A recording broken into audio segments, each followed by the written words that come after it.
Le collier de ma mère. Dans les années insouciantes de ma jeunesse, où l'amour me donnait des ailes et où la peur semblait n'avoir aucune emprise sur moi, portée par cette ardeur naïve et un désir brûlant de retrouver celle qui faisait battre mon cœur, j'ai pris une décision audacieuse, partir seule, en pleine nuit, pour la rejoindre à l'occasion du réveillon de Nouvel An. Mais cette nuit-là, rien ne s'est passé comme prévu. Ce que j'ai vécu dépasse encore aujourd'hui ma propre compréhension. Laissez-moi vous raconter cette nuit étrange, marquée par le mystère que le temps n'a jamais réussi à effacer de ma mémoire. Je m'appelle William. À cette époque, j'avais 19 ans à peine et tout juste obtenu mon permis de conduire. L'euphorie de la liberté nouvelle battait à l'unisson avec les battements fébriles de mon cœur, car je correspondais depuis quelques mois avec une fille rencontrée pendant les vacances d'été, et j'étais tombé amoureux. Alors, quand elle m'a proposé de venir passer le réveillon de Nouvel An chez elle, avec sa famille, je n'ai pas hésité une seconde. L'idée de passer quelques jours à ses côtés me semblait être la plus belle façon de commencer l'année. Mais tout le monde ne partageait pas mon enthousiasme. À la maison, mes parents étaient inquiets. Il neigeait depuis quelques jours déjà, et les routes devenaient incertaines, parfois dangereuses. Mon grand frère, toujours plus raisonnable que moi, tentait de me convaincre d'attendre le printemps. « C'est pas prudent, Will. Attends les beaux jours.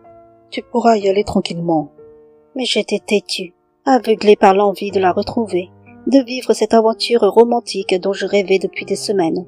Je ne voulais rien entendre. Je voulais partir. Alors, ils ont fini par céder, à contre-cœur, devant mon insistance. Le trajet était long, environ 5 heures. Alors, le jour du départ, j'avais soigneusement étudié la route sur ma vieille carte routière. Mon père, lui, avait pris son rôle très à cœur. Il avait inspecté ma voiture de fond en comble, comme un mécanicien appliqué, me donnant 1000 conseils, avec une autorité discrète qui cachait, je crois, une certaine inquiétude. C'était la première fois que je m'éloignais autant, seule au volant. Je terminais de préparer mon sac dans ma chambre lorsque ma mère est entrée. Sans un mot au début, elle s'est approchée doucement et m'a tendu quelque chose, un collier. Elle m'a regardé droit dans les yeux et a dit « Will, prends ce collier avec toi. C'est un porte-bonheur. Il te protégera. » J'ai tout de suite reconnu ce collier. C'était celui qu'elle portait presque tous les jours, ce médaillon un peu étrange, patiné par le temps. « Mais maman, c'est ton collier. Pourquoi tu veux que je le prenne ?» Elle a souri doucement, un peu inquiète, et a répondu « Même si tu ne le portes pas, garde-le près de toi. Ça me rassurerait. C'est un collier porte-bonheur. » Je n'ai jamais vraiment cru à ce genre de choses. Pour moi, c'était juste un collier, un bijou, un objet parmi tant d'autres. Mais devant son regard si sincère, presque suppliant, j'ai cédé. J'ai glissé le collier dans la poche de mon pantalon, sans trop y penser. À ce moment-là, je ne savais pas encore à quel point ce simple geste allait prendre tout son sens. Après le dîner, j'ai pris la route. Mon cœur battait vite, partagé entre l'excitation et une douce impatience de la retrouver. L'obscurité de la nuit hivernale enveloppait l'asphalte, mais moi, je roulais tranquillement, bercé par la musique et les pensées joyeuses qui tournaient en boucle dans ma tête. Tout semblait parfait, jusqu'à ce que, vers 22h30, un détail me frappe de plein fouet. L'aiguille de la jauge d'essence flirtait dangereusement avec le vide. Mon père m'avait pourtant prévenu de faire le plein sur la route, mais emporté par l'euphorie du départ, j'avais complètement oublié. Une erreur stupide, et maintenant, l'angoisse commençait à me ronger. Il fallait que je trouve une station-service, et vite. Après une dizaine de minutes, une lueur d'espoir est apparue. Une sortie d'autoroute avec une station indiquée. J'ai aussitôt bifurqué, soulagé, jusqu'au moment où je suis arrivé devant le bâtiment. La station était fermée. À cette époque, il n'y avait pas encore ces paiements automatiques disponibles 24 heures sur 24. Pas de borne, pas de carte.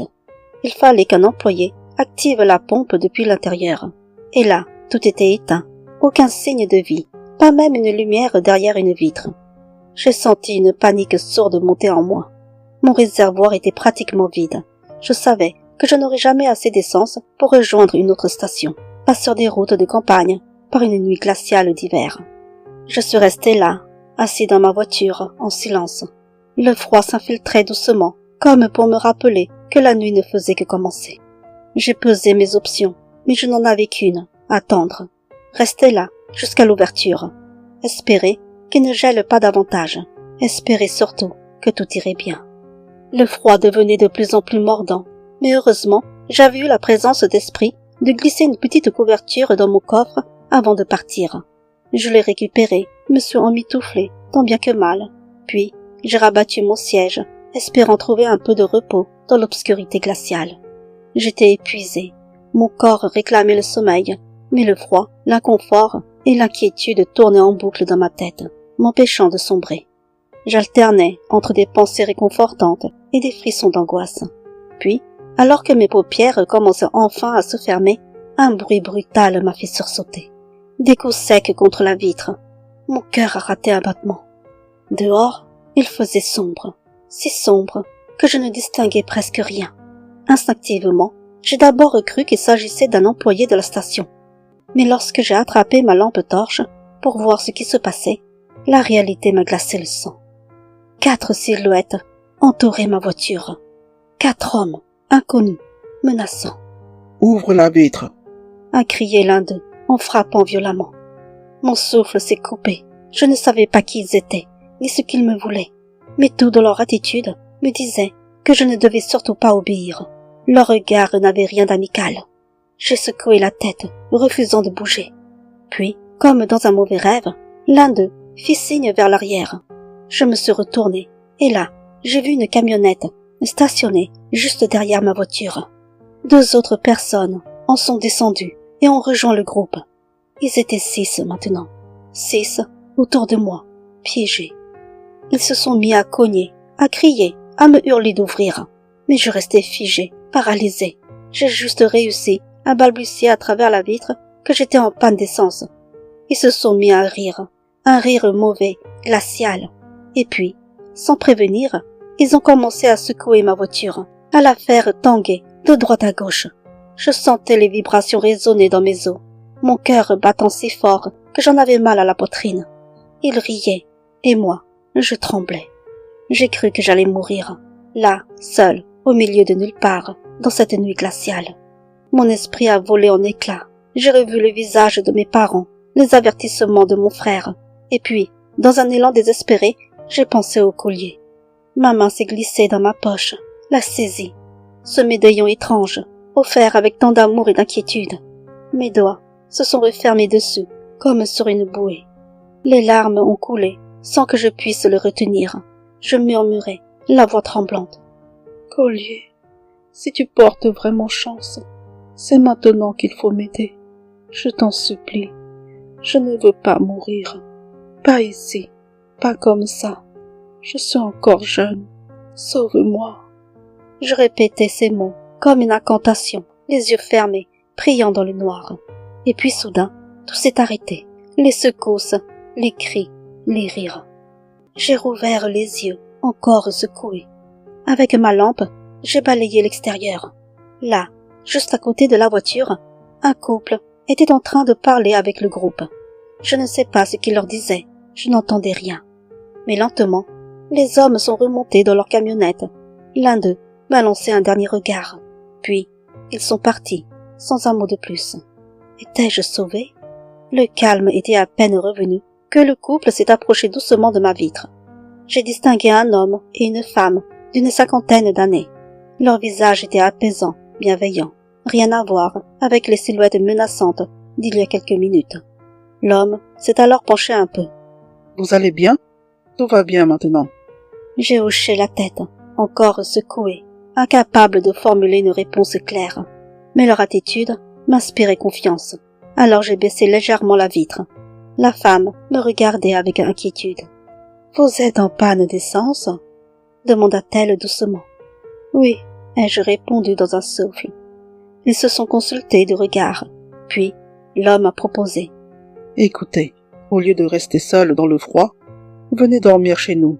On habite juste derrière la station. » J'ai hésité, même s'il semblait sincèrement gentil. Je ne pouvais pas m'empêcher de rester méfiant. J'étais encore trop sur mes gardes. Mon cœur battait toujours à toute allure. « Merci, et je préfère rester ici. » Ils n'ont pas insisté tout de suite.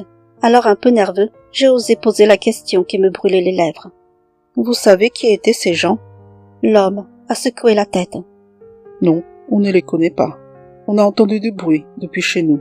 Alors on est sorti voir. Quand on a compris ce qui se passait, on les a menacés d'appeler la police. Ils ont dit qu'ils vous taquinaient, que c'était juste pour rire. Mais on ne les a pas cru une seconde.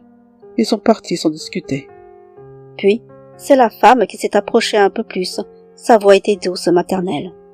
Mon garçon, j'ai peur que tu attrapes froid ici. Viens donc dormir chez nous. On a une chambre de libre. Notre maison est vraiment juste derrière. Tu peux la voir d'ici.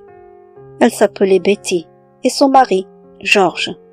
Ils m'ont souri avec chaleur, et elle a de nouveau insisté. Mais malgré leur gentillesse, malgré ma gratitude, mais j'ai préféré rester. Quelque chose en moi me disait de ne plus bouger, de rester dans ma voiture. J'ai donc refusé l'invitation une seconde fois, plus fermement, mais avec respect. Ils n'ont pas semblé vexés. Bon, puisque tu ne veux pas venir chez nous, on ne va pas insister. Mais si tu as besoin de quoi que ce soit, viens frapper. Et si quelqu'un t'embête encore, on est là, juste derrière. Ça fait 15 ans qu'on habite ici. Je les ai remerciés sincèrement, touchés par leur présence. Dans ce moment de grande vulnérabilité, leur apparition m'avait sauvé, peut-être au sens littéral. Lorsqu'ils sont partis, un silence profond est retombé sur la station. Le froid était toujours là, bien sûr, mais quelque chose avait changé. Je ne sais pas si c'était la fatigue ou le soulagement, ou peut-être ce collier encore serré dans ma main, mais enfin, mes paupières se sont fermées, et je me suis laissé glisser lentement dans le sommeil. Le lendemain matin, c'est la lueur du jour qui m'a réveillée. Mes membres étaient engourdis par le froid, mais la vue des néons allumés dans la station-service m'a redonné un peu d'énergie. Elle était enfin ouverte. Je me suis empressée de faire le plein, soulagée de pouvoir reprendre la route. Mais avant de repartir, je tenais à faire une chose importante. Aller dire au revoir au couple qui m'avait aidé la veille, Betty et George. Ils avaient été là au bon moment, comme tombés du ciel. Je voulais leur dire à quel point leur présence avait été précieuse. J'ai donc pris la voiture et contourné la station, m'attendant à tomber rapidement sur leur maison. Mais à ma grande surprise, derrière la station, il n'y avait rien. Rien. Sauf un cimetière. Un grand terrain silencieux, bordé d'arbres, et au-delà, une forêt dense. Pas la moindre trace de maison, pas le moindre toit. Perplexe, je suis descendue de la voiture, pensant m'être peut-être trompée d'endroit. Mes pas m'emportaient jusqu'à l'entrée du cimetière, attiré par une grande pierre tombale blanche, trônant juste à côté du portail en fer forgé. Et là, mon sang s'est glacé. Sur la pierre, 2 noms étaient gravés. Betty et George. Ils étaient morts depuis 15 ans. Un frisson m'a traversé tout le corps, comme si le froid de la nuit reprenait soudain possession de moi. Je suis restée là, figée, incapable de bouger. Puis, d'un pas rapide, presque affolée, je suis retournée à la station.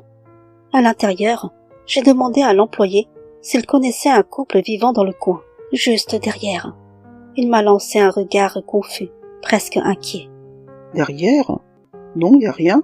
Juste un vieux cimetière. Y a jamais eu de maison là. Je lui ai raconté, hésitant, ma rencontre avec un couple qui m'avait affirmé habiter juste derrière et qui m'avait proposé de venir dormir chez eux. Il m'a écouté, visiblement sceptique, puis a répété. Impossible. Vous avez dû rêver ou halluciner. Mais non, il n'y a aucune habitation par là. J'étais sous le choc. Non, je n'avais pas rêvé. J'étais certain de ce que j'avais vu, de ce que j'avais vécu. Je sentais encore la douceur de la voix de Betty, la fermeté rassurante de George, leur regard, leurs mots. Ce n'était pas une illusion. Alors qui était-il? Des fantômes? Des esprits? J'ai repris la route, troublée, l'esprit embrouillé par 1000 questions sans réponse. Et pourtant, quand je suis arrivée chez ma copine ce matin-là, accueillie avec chaleur autour d'un petit déjeuner, j'ai tenté de tout mettre de côté.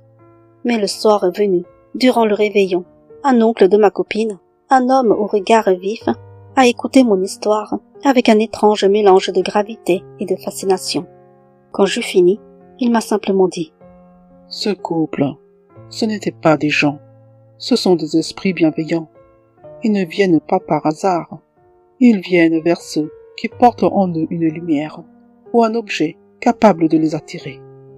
Un frisson m'a traversé, et là, comme une évidence, je repensais au collier, le collier de ma mère, celui qu'elle m'avait tendu avec tant d'émotion avant mon départ, en m'assurant qu'il me protégerait.